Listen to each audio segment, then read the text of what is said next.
This is dylanfm, the podcast that goes deep into the work and world of Bob Dylan. If you love Dylan, you're in the right place. With your host, Craig Danieloff.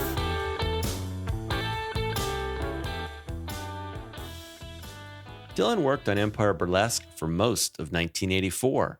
He began writing the songs in rehearsals early in the year, around the time he was jamming with the Plugs, which of course culminated in that March appearance on Late Night with David Letterman. When his first live shows of 84 began, the first concerts he'd given in 2.5 years, he brought songs to work on during the tour. That tour went through Italy, Germany, Switzerland, France, Spain, and England between May and July of 84. And when it was over, Dylan headed to New York and began to record. At this point, Dylan is producing himself. Musicians were coming and going. He worked in 2 different studios in New York in July and booked more studio time in LA in November and December of 84. As 85 began, he was in the studio as well, with more sessions in LA in January, and early February he went back to New York and was there through early March. Arthur Baker was there for those last New York sessions and at another session with Dylan where he did a ton of overdubs.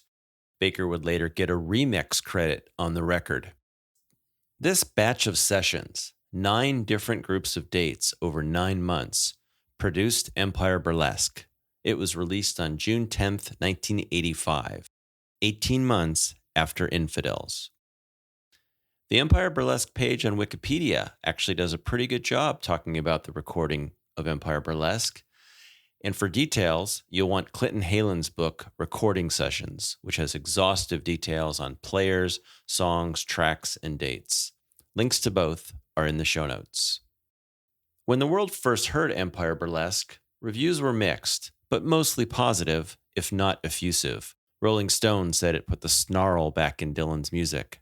The Milwaukee Sentinel said it sounded half-finished. And Robert Christgau called it his best album since Blood on the Tracks, but said, "I wish that was a bigger compliment." Today, I'm going to talk with Jim Beviglia about Empire Burlesque. Jim is an author and journalist who writes for American Songwriter and Culture Sonar and many other music websites. And he's written a bunch of books, including Counting Down Bob Dylan's 100 Finest Songs, Playing Back the 80s, and others.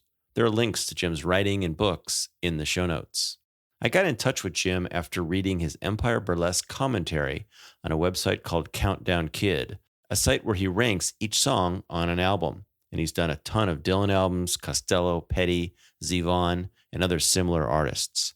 He joined me to talk through each of the songs on Empire Burlesque. We stick mostly to the released album, but later this season we'll do an episode on both the Springtime in New York outtakes, there are 12 tracks there, and all the other unreleased stuff from the sessions mentioned earlier, because a ton of them circulate.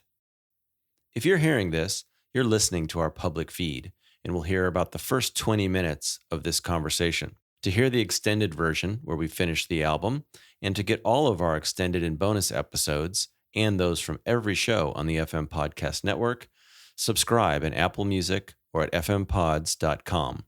There are links in the show notes. Now, here's our discussion of Empire Burlesque with Jim Beviglia.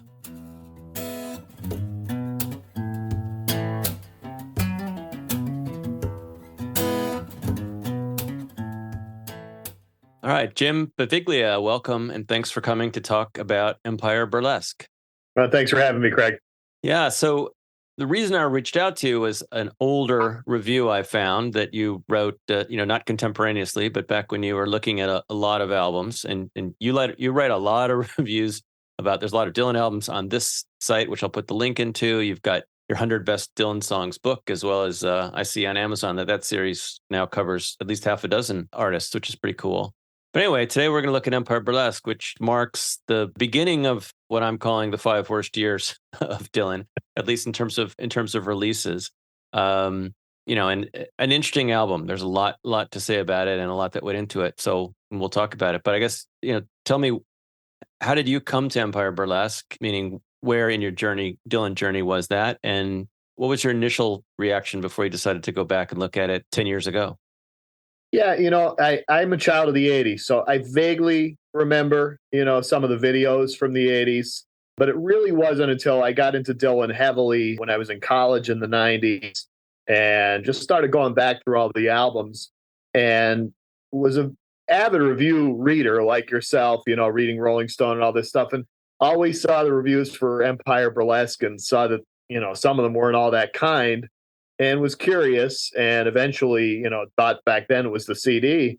And when I listened to it the first time, I immediately gravitated to it. I didn't hear, I heard the production concerns that a lot of people had, but maybe it's because I grew up in the 80s and I was used to that music. That didn't really bother me. And I just found it a really accessible album. And, I don't think I would call it one of my top 10 Dylan albums, but I think it might be one of the top 10 that I listen to the most, just because it's never dull. It's very, like I said, it's very accessible, and it's always surprising. Each track has a little bit going for it. Now I have the vinyl, and I listen to that all the time. And I've had the chance to write it. I had the chance to defend it many times because, like you said, a lot of people are a little bit leery of this period in Dylan's career. So yeah, I've been kind of on its side from the very first time that I heard it. I'm in the same boat.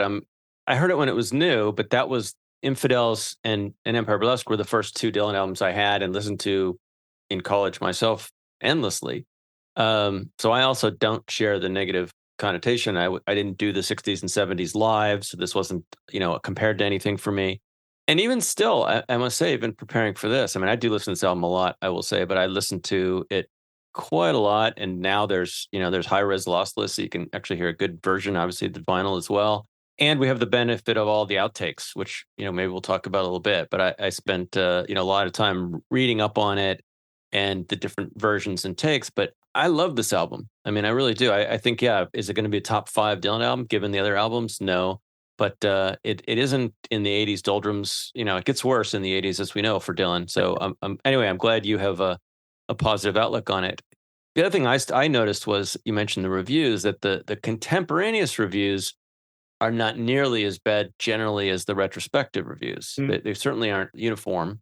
Rolling Stone, as Kurt Loder wrote and really loved it. Generally, puts the snarl back in Bob Dylan's music, a blast of rock and roll funneled through dense rolling production. And interestingly, for the first time, the music rivals the words for pure pugnacity. And there's some others of that time. Obviously, some people, didn't feel that way, but, we're here a little bit to praise, not bury. So anyway, what you did on this website called Countdown Kid, which is pretty interesting, is you rank each song, I guess 1 to 5 stars. We don't have any ones in this on this record. And so, I thought, just as a way to frame the conversation around it, we would just go through the album in album order and talk a little bit about, the songs and your reactions. Mm-hmm. Sure. Yeah. And it is interesting you mentioned those reviews because it seems like, all the 80s stuff in retrospect gets hard, and that's for every artist. You know what I mean? Like when they would come out in the 80s, everybody was kind of on board with them, and then everybody kind of looked at the 80s, well, oh, the production. And I have a hard time looking at it that way, and that goes for all those albums. And I think it's important to look at it in that context too, because Dylan was looking at, hey, David Bowie did this album where, with the contemporary sounds, had some big hits. Bruce Springsteen the year before had Born in the USA with, the synthesizers on the first track, which was, anathema for Springsteen, turns into a big hit. Don Henley, all these people, these contemporaries were going this route. And so I think Dylan, was kind of just falling into line with everybody. But I do think he gets judged at a higher standard because of what he had done before. And I think that skews the way people look at this album. No, I agree. I think it skews it entirely. As you listen closely, even to the production and the playing, there's a famous quote, semi-famous, but, from Keltner that, he was taken off a song and replaced with a drum machine. And now we have Keltner's version on the Springtime box. But if you just listen to it, I feel like if you're not, I don't know. And clearly this is very personal. Like we said, kind of when you came to it, it's all great sounding music. And I think to compare it to other albums of other folks, either at the time or later, I think it stands up. We get into the words. Michael Gray, I reread last night his chapter on Empire Burlesque, and he's pretty hard on it from holding it up to, he does one side-by-side comparison of Spanish Harlem, and there's one set of metaphors that he finds, what's going to hold up next to Spanish Harlem? I'll remember you. It's not. But anyway, well, let's take a look. So the first song on the album, which is at the time and to this day, I completely love, and we have 3 versions and a video, is Tight Connection to My Heart, at least as it was titled this time. And you gave it 4 out of 5 stars in your retro review. So why don't you tell us what you think about that then, now, and maybe now that we have all the outtakes. Yeah, it's interesting that this is definitely the song where you feel like he was reaching for that hit. You know what I mean? It's got the great hook. It's got the backing singers. I mean, it's just that it was always a tough bit for Dylan to be heard in that way, because the lyrics were never going to be as easy to digest on the radio as a Springsteen or, any of those other people I mentioned. It's just that's not the way he writes. So I think in that respect, I mean, he was probably overreaching trying to get a hit. But in terms of just hearing the song now on its own, it's this fascinating thing. It definitely kind of sets the tone on the record for this character that he plays throughout. A lot of people have made, note of the fact that he borrowed a lot of lines from kind of film noir movies for this record. And he comes right off the bat, with a lot of these lines. And it kind of sets the tone for the album, sets the character that he's playing, this guy kind of looking out at this world that he doesn't quite understand, doesn't quite relate to. And he's trying to find something to orient himself to this world. And in most of these songs, he's looking for that girl or looking for that love, to kind of trying to be the thing that settles him in this like alien area that he finds himself. And so I think in that respect, it's a great kickoff album. And again, like you mentioned, like the rest of this record, it sounds great today, and it sounds better today than it probably did upon coming out, now that they have all the remasters and everything. But it's just one of these fascinating songs where Dylan is trying to be a hit maker, and ends up creating something totally unique when he tries to do that. Yeah, well, it is hard, I think, for everyone naturally to go back to the time and place. Some people weren't there, but we're not swirling in that environment. So you listing all those other songs is a good point. And someone else I know you've wrote about, Elvis Costello. He did "Every Day I Write the Book." Right. It was kind of his seemingly reach for a hit in that time, and there's other songs that I think are the same. And he regretted it afterward. Well, yeah, but he always comes around. But yeah. Elvis, I always think of Elvis because "Goodbye Cruel World" was another one where he tried to do that, and then years later when he did the CD reissue, he wrote the liner notes and he said, "Welcome to my worst album." So very, very candid Elvis was about that era in particular. Yeah, well, it's his quote of the period was that the '80s was the decade music forgot. Yeah. So he tried to write off the whole thing. But "Tight Connection" is a song, as a Dylan fan, it's one that you think, how can people not love this? Mm-hmm. You can hear it being a hit. You can hear it being accessible, and even if you're not a words person, it just sounds good. And yet a lot of these songs stick with the fans and don't cross over. I don't think they pushed this as a single. I don't know if the record company did what they, right. could have done with it. Right.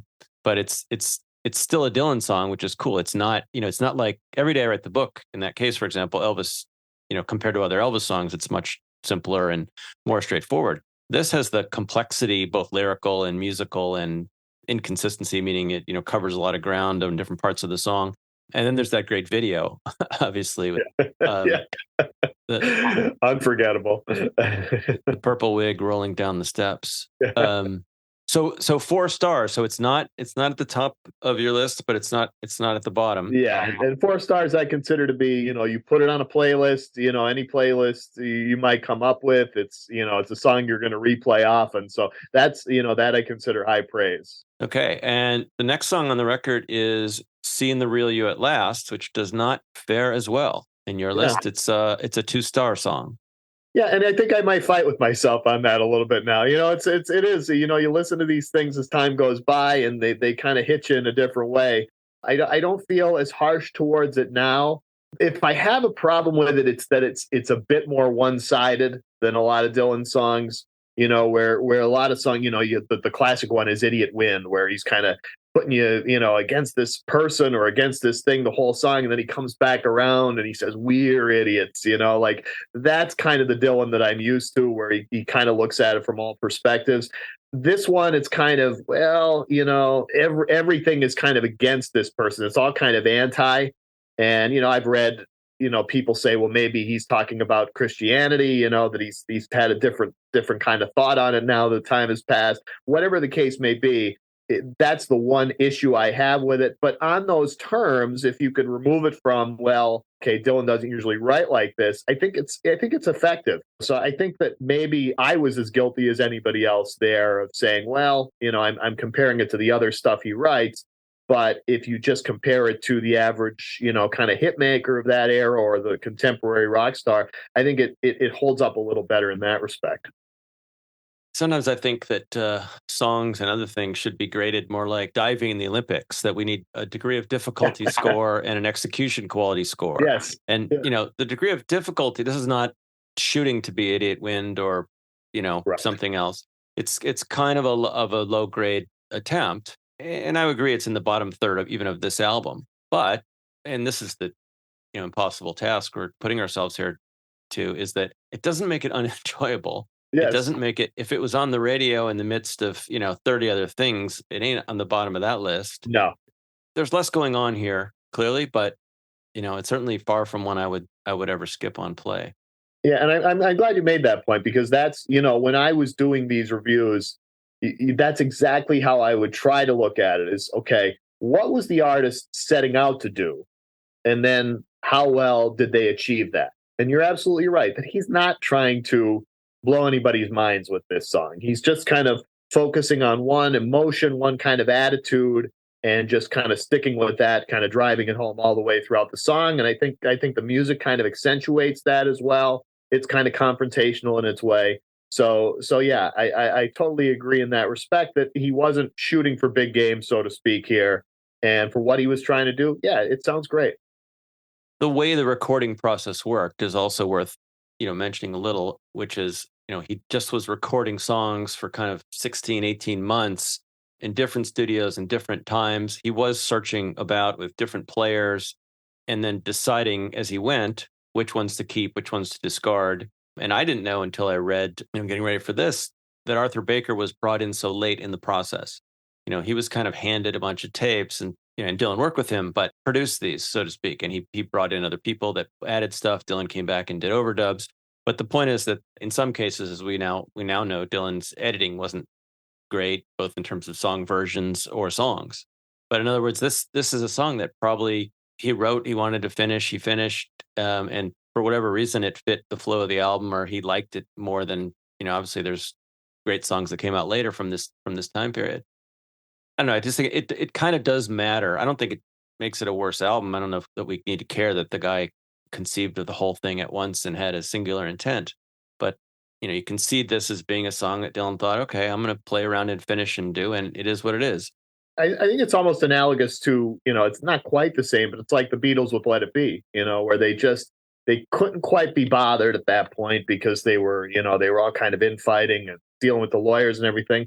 They just kind of handed it off. And, then after the fact, Paul McCartney was upset about a lot of it. But ultimately, it might be Arthur Baker. And I've seen people, kind of be harsh on Arthur Baker throughout the years and reviews and things like that. But I mean, ultimately, it's on the artists. They're the ones that their name is on it. They're the ones who put this out. I mean, if Dylan could easily have heard what Arthur Baker did and said, "No, this is terrible," and I'm not doing any of this. But he signed off on it. And again, Arthur Baker was just doing what the era kind of prescribed. And so, yeah, I think you're definitely right that there's a lot of that to a lot of these songs where you wonder how much Baker's vision might have transformed what was originally there. But, what he ultimately produced was very era appropriate and really still holds up pretty well. Absolutely. I mean, I think to blame him for doing A, what he does, and B, if you listen to it and you're not against this kind of thing, they're not shoddily produced. It's not, the vocals aren't buried. They're super interesting. And I actually found, and again, this is an album I've definitely listened to thousands of times, listened to the high res off Tidal last night with a good DAC. And there's just beautiful orchestration of all these things going on. And as I said, the interesting thing we can do now is there's just like songs like When the Night Comes, Song from the Sky, which we'll get to, which we've got 2 or 3 other versions now. And Trust Yourself, which is the one that Keltner got bumped off of. And you can go back and hear the pre-Arthur Baker versions months before, none of that same stuff. And you can understand why Dylan didn't want to put them out in that way, because then they're kind of just another guitar and singer song. And as you say, and that both in terms of the time and in terms of doing something different, Dylan doesn't have a vision. He's not driving for something, which in a lot of times in his career he was, but he's looking around.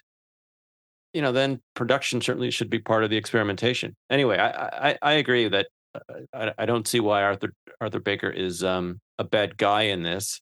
He's still doing what he does, and he does it super well. And this album, even listening to those alt versions, the studio originals, I'm very glad that the Empire Burlesque versions exist, and I would never relegate them and build a version out of the old takes only.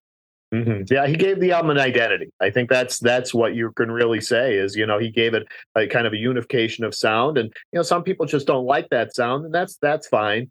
But, I do think, he was, like you said, he was doing what he did with other albums. Whether that fit with Dylan, I mean, that's for some people to argue. But I certainly think, like I said, I think it still sounds great.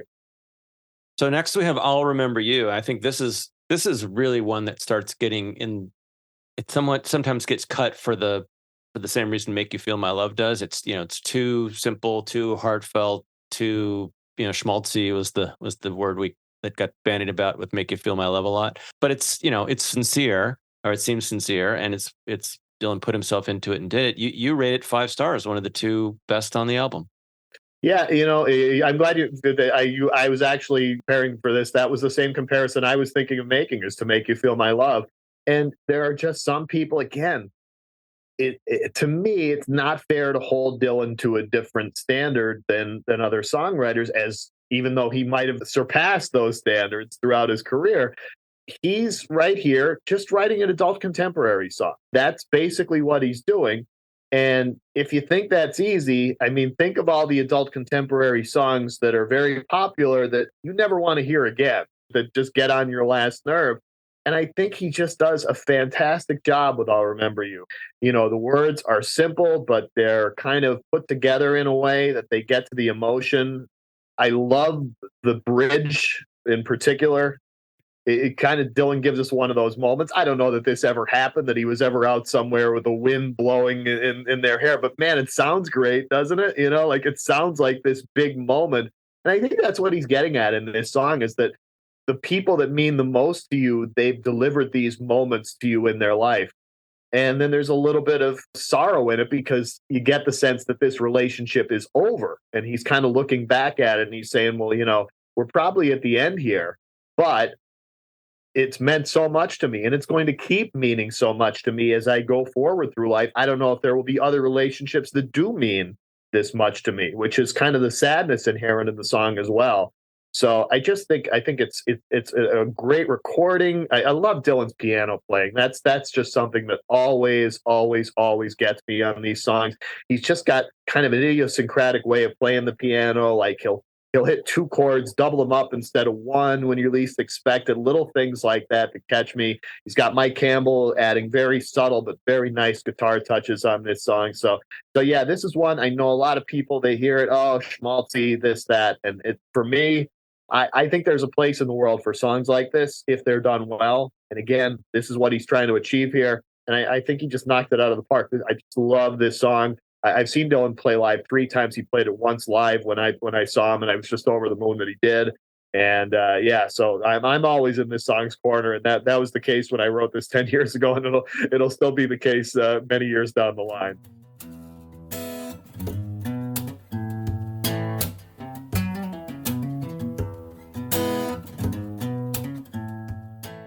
If you'd like to hear the rest of this episode, become an FM Plus subscriber. Just $5 a month, and you get all of our extended episodes plus bonus episodes, not just from Dylan FM, but from Pod Dylan, the Dylan Taunts, and the new Watching the Covers Flow from Ray Padgett. Sign up in Apple Music or fmpods.com. Did you enjoy this show? Then please rate this podcast and leave a review. It really helps. Also, sign up for 7 Days, our free weekly newsletter that puts all the top Bob Dylan news and links into your inbox every Sunday. Use the link in the show notes. Thanks for listening.